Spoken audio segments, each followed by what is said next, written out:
I flew 18 straight hours across 2 oceans just to stand in the grand foyer of my own sister's wedding venue. I was completely wiped out, clutching a beautifully silver-wrapped gift in my hands. But before I could even shrug off my coat, my mother stepped right in front of the entrance, looked me up and down like I didn't belong, and said, "Leave, June. Only real family is allowed in here, and you weren't invited."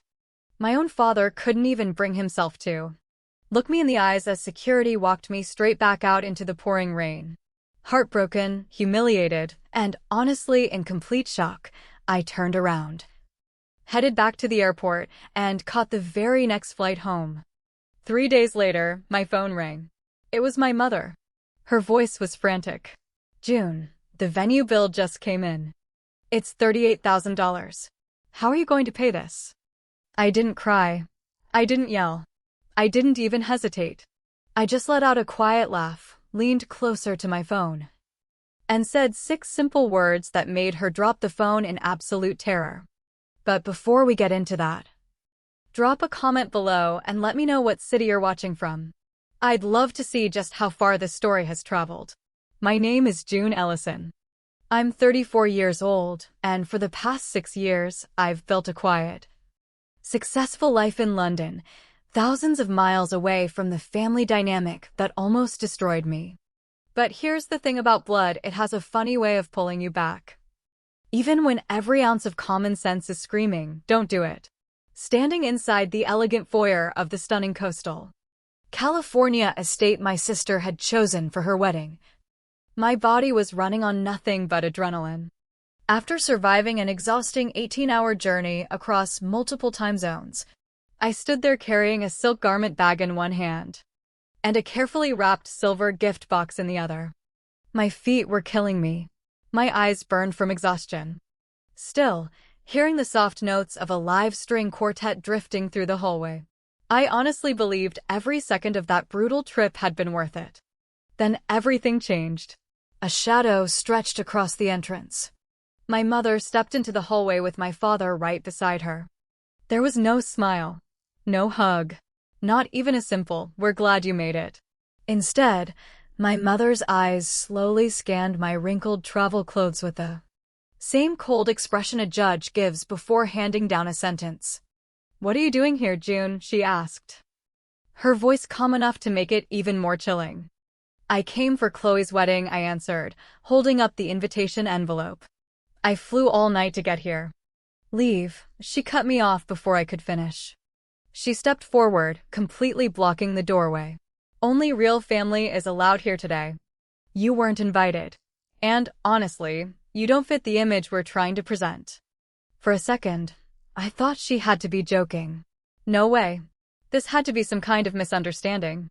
Before I could even say another word, 2 security guards walked over and stopped beside my father. He didn't say a thing. He didn't defend me. He didn't even have the guts to meet my eyes. Without a single protest from either of my parents, security escorted me straight back outside into the cold California rain. To understand how I ended up standing outside my own sister's wedding like a complete stranger, you've got to understand the unspoken rules that existed inside our house growing up. There were always 2 completely different classes of children. At the very top was Chloe, my younger sister by 3 years. She was the golden child. Blonde, bubbly, spoiled, the family's little masterpiece. I was the exact opposite. The afterthought. The scapegoat. The daughter who was expected to keep her head down, work hard, never complain, and definitely never ask for anything. When it came time for college, my parents made one thing crystal clear. Every dollar they had was reserved for Chloe's expensive private university education. If I wanted a degree, I was on my own.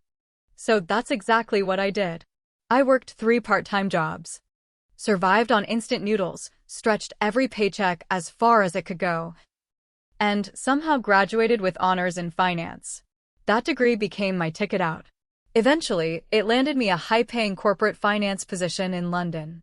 For the next 6 years, I kept my relationship with my parents polite but distant. Holiday texts, birthday cards, small gift cards, nothing more. Then, 3 months ago, a beautiful gold-embossed wedding invitation arrived at my London apartment. Along with it came something I never expected, a rare emotional message from my mother. "June, we need you here. Please come home." For the first time in years, I let my guard down. I honestly believed time had healed old wounds. I thought maybe, just maybe, my mother was finally reaching out with an olive branch, trying to repair everything that had been broken between us. So I spent thousands of dollars on a last-minute first-class flight, bought Chloe an elegant silver serving set straight from her wedding registry, and boarded that plane carrying something I hadn't felt in years: hope. What I didn't realize was that the invitation wasn't an act of love at all. It was the opening move in a carefully planned trap. The cold California rain stung my face like tiny needles as I stood at the curb, waiting for a rideshare to take me back to the airport. My silk dress was completely soaked, ruined beyond saving, and the elegant silver gift box had turned damp in my trembling hands. Inside the terminal, I found a quiet corner and sat there in total silence, staring blankly at the departure board while flight information flashed overhead. The pain wasn't just heartbreaking. It was confusing as heck. If my family truly despised me that much, then why had they gone through the trouble of sending that beautiful gold-embossed invitation in the first place? Why send that emotional text begging me to come home? I pulled out my phone, my thumb hovering over my mother's contact. Part of me wanted to call her, to scream, to demand an explanation, to ask why I was good enough to fly halfway around the world, but somehow wasn't good enough to walk through the front door of my own sister's wedding. Instead, I took one long, steady breath. Years of working in high-stakes corporate finance had taught me something priceless. Emotional decisions almost always come with expensive consequences. As the tears slowly faded, cold, clear thinking took over. I walked over to the nearest trash can, looked down at Chloe's ruined wedding gift one last time, and dropped it inside. Then I boarded the next red-eye flight back to London. As the plane climbed into the night sky, I watched the city lights blur beneath the clouds. Little by little, the heartbreak started fading away. In its place, something much colder settled in. Anger. Not loud anger. Not emotional anger. The quiet kind. The dangerous kind. For the last time, my family had humiliated me. Whatever twisted game they were playing, I was done being their pawn. 3 days later, I was back in my London apartment, burying myself in work and pretending the nightmare in California had never happened. It was around 8 p.m. when my phone suddenly began vibrating across the kitchen counter. The caller ID read, "Mom." For a second, I almost ignored it. Then curiosity got the better of me. Something told me this wasn't a normal phone call. I answered. "June." My mother practically screamed the moment I picked up. Her voice was shaky, panicked, completely falling apart. "Thank God you answered. Where are you? We have a huge problem." "I'm home in London." "Mom," I replied calmly while pouring myself a glass of water. "You know, where I belong. There's no time for your attitude." She snapped, not even pretending to apologize. "The venue just called us. The catering, the flowers, the luxury bridal suites. None of it's been paid for. The check Chloe's fiancé gave them bounced. The entire balance is due today, and it's $38,000. She paused just long enough to catch her breath. "How are you going to pay it?" I froze for a brief moment, my glass still halfway to my lips. "Why would I pay for Chloe's wedding?"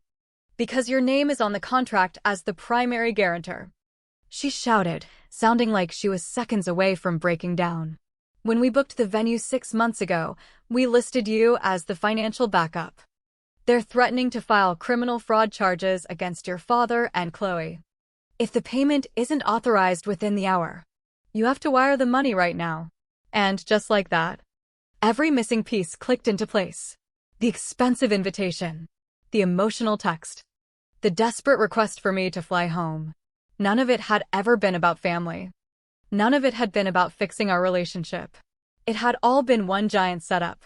They simply needed to keep me distracted long enough so I wouldn't check my credit reports, or realize what they had done behind my back. The only sound filling my London kitchen was my mother's frantic breathing echoing through the phone.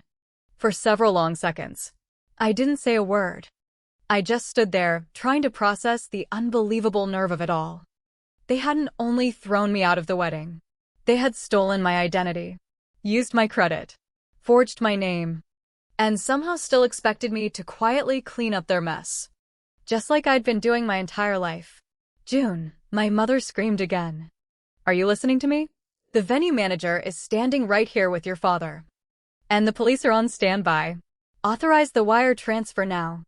You're the only one with enough money, and Chloe's entire future is on the line. I slowly placed my glass on the kitchen counter.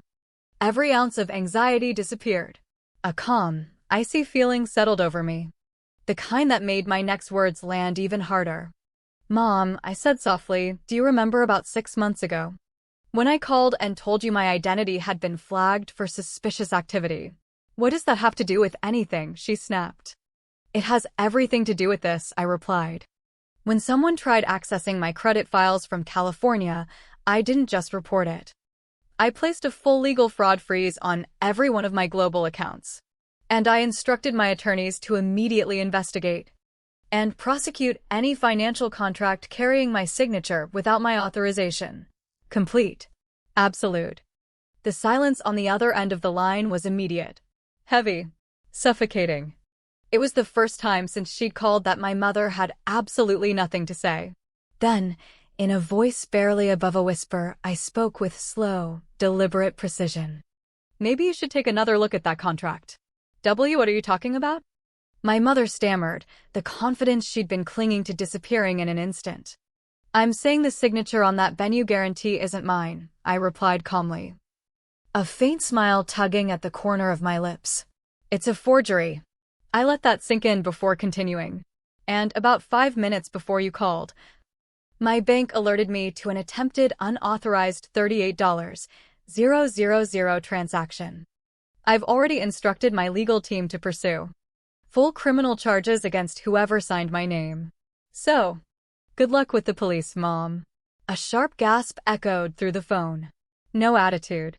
No yelling. Just pure, straight-up panic. Before she could throw another excuse my way, I ended the call. Then I immediately dialed my lead attorney. Within 20 minutes, official fraud declarations, cease and desist notices, and supporting documentation had been sent directly to the California Police Department as well as the venue's legal representatives. From that point on, everything happened fast. Over the next 48 hours, the carefully crafted illusion my parents had spent years building completely fell apart. Since the unpaid $38,000 venue contract involved forged financial guarantees and interstate identity fraud, the venue's management didn't waste a second. They formally filed criminal fraud complaints against my parents. My father, the man who had spent his entire life obsessing over appearances and protecting his spotless reputation, was escorted to the police station in handcuffs. Right there, in front of the catering staff, the venue employees, and the remaining wedding guests. Talk about karma. But the nightmare wasn't over. Not even close. As investigators dug deeper into the situation, another ugly truth came crashing down. Chloe's wealthy fiancé wasn't wealthy at all. The luxurious lifestyle he had bragged about for years was nothing more than smoke and mirrors. Behind the expensive suits, flashy cars, and polished image was a mountain of unpaid loans, shell companies, and financial deception. The moment he realized the police were involved and the unpaid wedding bills could expose everything, he didn't stick around. He packed his bags, deleted his online presence, walked away from the hotel, and completely abandoned Chloe without looking back. Just like that, she wasn't only left heartbroken. She was also buried under thousands of dollars in unpaid designer bridal debts. Meanwhile, my parents were desperately trying to avoid prison. To keep felony forgery charges from turning into active jail time, they were forced to empty nearly every savings account they had. Even that wasn't enough. They had to take out a second mortgage on their home just to cover the venue's legal claims, civil penalties, and my father's mounting attorney fees. The financial damage was devastating, but the public humiliation hit even harder. News of what happened spread through their community at lightning speed. The same neighbors, friends, business associates, and social circles they had spent decades trying to impress were suddenly whispering behind their backs. Every gathering became another round of gossip. Every conversation reminded them of the scandal. The flawless image they had worked so hard to maintain disappeared almost overnight. In the end, the irony couldn't have been more brutal. They tried to destroy my financial future just to protect their own pride. Instead, their greed became the very thing that destroyed everything they had spent a lifetime building. No joke. They built the trap themselves, then walked straight into it. It's been a little over a year since that rainy day in California. During that time, my parents have called me more times than I can count. They've sent countless emails, left endless voicemails, even mailed handwritten letters begging for forgiveness. Most of them ended the same way. They wanted another chance. And sooner or later, they wanted money. I never answered. Not because I was bitter. Not because I wanted revenge anymore. But because I'd finally learned something that took me 34 years to understand. Setting boundaries isn't cruel. Sometimes it's the healthiest thing you'll ever do. My credit remains permanently locked. Every financial account is protected by multiple layers of security. Every important document is monitored. After everything that happened, there was no chance I was ever leaving that door open again. Instead of allowing my family's toxicity to keep dragging me down, I poured every ounce of my energy into the life I'd built in London. The career I'd worked so hard to earn continued to grow. The promotions came. The opportunities got bigger. And for the first time in my life, success actually felt peaceful. A few months ago, I bought a beautiful apartment overlooking the London skyline. Every morning, I wake up surrounded by peace instead of chaos. By people who genuinely care about me. Real friends. People who value me for who I am. Not for what I can pay for. Looking back now, standing up to my family was without question the hardest decision I've ever made. For years, I'd convinced myself that sharing the same blood meant I had to keep forgiving them. Keep sacrificing. Keep fixing problems they created. Keep accepting whatever treatment they handed me. I was wrong. Blood doesn't give anyone a free pass to manipulate you. It doesn't excuse betrayal. And it sure doesn't give people permission to abuse your trust. Family should never be built on guilt, or fear, or obligation. Real family is built on love, respect, trust. And when those things disappear, sometimes walking away isn't giving up. It's choosing yourself. For the first time in my life, I stopped letting toxic people hold the pen to my story. I picked it up myself. And honestly, I've never been happier. Now I'd love to hear what you think. If you were standing in my shoes, would you have paid the $38,000 just to keep the peace?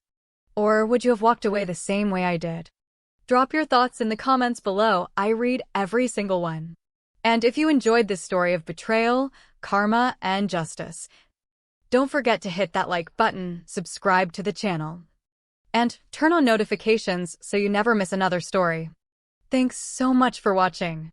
I'll see you in the next one.